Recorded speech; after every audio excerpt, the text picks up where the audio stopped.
السلام علیکم میرے پیارے پیارے ویورز، ویڈیو اچھی لگے تو لائک شیئر اینڈ سبسکرائب کر دیجیے گا۔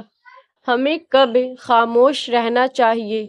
خاموش رہنے جب آپ غصے میں ہوں، جب آپ کے پاس دلائل نہ ہوں، جب آپ نے کسی بات کی تحقیق نہ کی ہو، جب سننے اور سیکھنے کا وقت ہو، جب کوئی گناہ کی بات کو لے کر مذاق کرنے لگے، جب آپ کی باتوں کا غلط مفہوم لیا جانے لگے، جب دوسرے اپنے معاملات طے کر رہے ہوں، جب آپ کا بولنا کسی کی دوستی توڑنے کا سبب بننے لگے، جب آپ کسی پر تنقید کرنے لگے، جب آپ بات کو پرخلوص طریقے سے نہ کہہ سکیں، جب آپ کو کچھ بول کر پچھتانا پڑے، جب آپ کسی بات کو کئی بار کہہ چکے ہوں، جب آپ کے الفاظ کسی کے لیے ناگوار بن جائے یا بن جانے کا اندیشہ ہو، اپنے رب سے مانگو، کیونکہ نہ وہ اوقات دیکھتا ہے نہ ذات۔ دنیا صرف حال پوچھتی ہے، فکر صرف ماں باپ کرتے ہیں۔ دعا کو اللہ کے عرش پر جانا۔ سنو، یہ مت سوچو کہ تمہاری دعائیں نہیں سنی جا رہی یا کبھی قبول نہیں ہوگی، بلکہ جان لو تمہاری دعائیں تو عرش پر جا چکی ہے۔ اس کی تو بس ایک کن کی بات ہے، جب تمہارے حق میں بہتر ہوگا اس نے کن کہنا ہے اور فیکن کے معجزے ہو جانے ہیں۔ ہمارے لیے 24 گھنٹوں میں 5 بار اللہ کو یاد کرنا بہت مشکل ہے، لیکن ہم چاہتے ہیں کہ اللہ 24 گھنٹوں میں ہر پل ہمارا خیال رکھے، ہمیں ہر نقصان سے بچائے، ہمیں ہر اس چیز سے نوازے جس کی ہمیں خواہش ہے۔ اے بندے، نہ تیری کوئی مرضی نہ کوئی انا ہے، نہ تیری کوئی سمجھ نہ تجھے کچھ پتا ہے، تیرے ہاتھ میں نہیں کوئی ہنر، تیری ذات میں بھی بہت خلا ہے۔ سب پانے کی جستجو ہے ہر دم، لیکن کچھ کھونے سے بھی ڈرتا ہے۔ جو مل گیا وہ بھی لکھا تھا رب نے، آنے والا کل بھی کاتب نے خوب لکھا ہے۔ جو ہے تیرے ہاتھ وہ فقط ہے عطائے رب، اے بندے پھر کس زعم میں تو مبتلا ہے۔ آدھی رات میں اٹھ کر ٹھنڈے پانی سے وضو کر کے اپنے تھر تھراتے ہوئے جسم اور کپ کپاتے ہوئے ہاتھوں کے ساتھ جائے نماز پر کھڑے اپنے رب کے آگے سجدہ ریز ہونے اور پھر اس سے گفتگو کرنے میں جو لطف ہے وہ دوسری کسی شے میں نہیں۔ ذرا دیکھنا، دروازے پہ کوئی کچھ دینے آیا ہوگا، زخم ہو تو رکھ لینا، عشق ہو تو رفع دفع کر لینا۔ وضو سے گناہ معاف ہوتے ہیں۔ جس شخص نے وضو کیا اور سنت کے مطابق اچھی طرح وضو کیا تو اس کے جسم سے سارے گناہ نکل جائیں گے، حتیٰ کہ اس کے ناخنوں کے نیچے سے بھی گناہ نکل جائیں گے۔ ہم کو بھی خوشنما نظر آئی ہے زندگی، جیسے سراب دور سے دریا دکھائی دے۔ لوگ ٹوٹ جاتے ہیں ایک گھر بنانے میں، تم ترس نہیں کھاتے بستیاں جلانے میں۔ سچے لوگوں کو غصہ جلدی آ جاتا ہے، منافق لوگ منہ پر مسکراہٹ اور دل میں غصہ رکھتے ہیں۔ اونچا سا گھر اور بہتا ہوا پانی، سوچو ذرا تم جنت کی یہ کہانی۔ کھانے میں نقص نہ نکالیں۔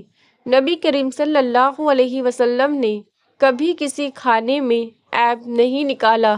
اگر آپ کو مرغوب ہوتا تو کھاتے ورنہ چھوڑ دیتے۔ قرآن پاک کے کسی نہ کسی حصے سے ضرور جڑے رہیں، چاہے وہ حفظ ہو، تفسیر ہو یا پھر تدبیر۔ بس قرآن کو چھوڑنا نہیں، اس سے بس دوستی قائم رکھیں۔ یہ قرآن آپ کو دنیا اور آخرت دونوں میں کامیابی عطا فرمائے گا۔ اس کا علم حاصل کرنے کے لیے مال، وقت اور صلاحیتیں لگائیے۔ یہ ایسے ہی نہیں اپنے راز ہر ایک پر کھولتا ہے، اس کے لیے محنت چاہیے۔ اس تک رسائی حاصل کرنے کے لیے محبت بھی لگتی ہے۔ قرآن اور اس کے احکامات سے محبت کرنا سیکھیں۔ اے انسان، اللہ فرماتا ہے، تیرے رب کے پاس تیرے لیے عطاؤں کا سمندر ہے۔ تمہاری یہ ضبط کے آنسو کا ایک ہی قطرہ اس رب کی رحمت کے سمندر میں شور مچا دیتا ہے اور اس چیز کو بھی کھینچ لے آتا ہے جو تمہارے مقدر کا حصہ نہیں ہوتی، کیونکہ جن راستوں کا سفر تکلیف دہ ہو اس کا اختتام ہمیشہ حسین ہوا کرتا ہے۔ اللہ فرماتا ہے، اور عن قریب تمہارا رب تمہیں پھیر دے گا اس کی طرف جس میں تمہاری خوشی ہے۔ دل کے زخموں پہ سے پردہ اٹھانے سے پہلے یہ ضرور جان لے کہ دیکھنے والا طبیب ہے یا رقیب۔ عورت کو کیا بنا دیا؟ اسلام نے عورت کو کیا بنایا اور مغرب نے کیا بنا دیا؟ اس مغربی تہذیب نے عورت کو اسٹیج پر گانا گانے کی اجازت دے دی، جبکہ خدا نے اسے اذان اور اقامت کہنے سے روک دیا تاکہ اس کی آواز کی نرمی اور عفت کو محفوظ رکھا جا سکے۔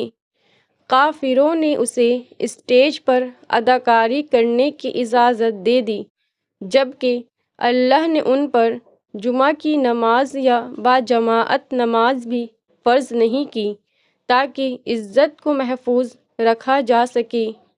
بے شرموں نے عورت کو اولمپکس اور مقابلوں کا چیمپئن بنایا، جبکہ اللہ تعالیٰ نے اسے صفا اور مروہ کے درمیان دوڑنے سے روک دیا تاکہ عصمت و حیا کو محفوظ رکھا جا سکے۔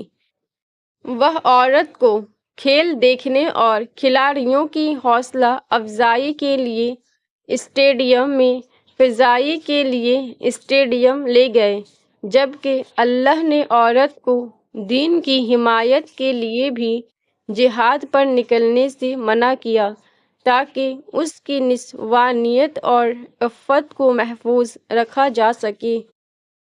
خدا کرے اس رمضان جو میرے لیے ناممکن ہے وہ بھی ممکن ہو جائے۔ اس رمضان میرے لیے کن کا معجزہ ہو جائے۔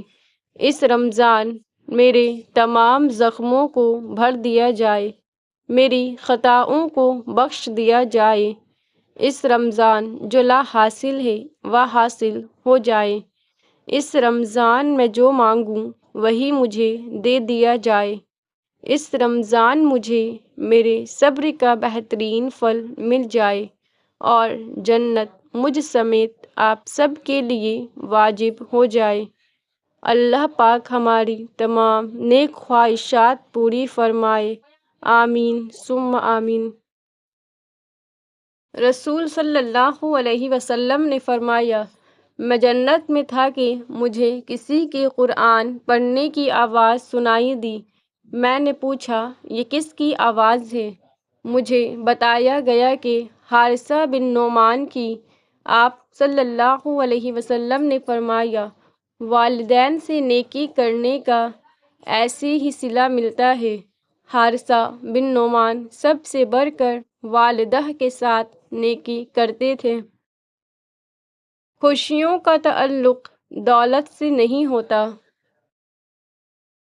جن کے ساتھ زندگی گزارنی ہو ان میں نقص نہیں تلاش کیے جاتے۔ نوح علیہ السلام کی طرح یقین رکھو اللہ پر۔ بالکل ویسے ہی جب نوح علیہ السلام کو شکست اپنی سامنے نظر آ رہی تھی، تب انہوں نے اللہ سے مدد کی التجا کی۔ اور جانتے ہو اللہ نے مدد کیسے بھیجی؟ اللہ نے طوفان بھیج کر نوح علیہ السلام کی مدد کی اور انہیں فتح سے ہمکنار کر دیا۔ اسی طرح ہر مشکل، ہر دکھ تمہاری تباہی بن کر نہیں آتا۔ دعا اپنے لیے مانگنا عبادت ہے اور دوسروں کے لیے مانگنا خدمت ہے۔ عبادت سے جنت ملتی ہے اور خدمت سے اللہ۔ کیا تم نے اللہ کو دیکھا؟ ہاں، اکثر۔ کب؟ جب بھی وہ میری پردہ پوشی کرتا ہے، رزق دیتا ہے اور مجھے عافیت سے رکھتا ہے۔ سوچ کو بدلو، ستارے بدل جائیں گے۔ نظر کو بدلو، نظارے بدل جائیں گے۔ کشتیاں بدلنے کی ضرورت نہیں، سمتوں کو بدلو، کنارے بدل جائیں گے۔ یوں ہی ٹھوکر نہیں لگتی دل پر، رب نے ہدایت کا کوئی راستہ دکھانا ہوگا۔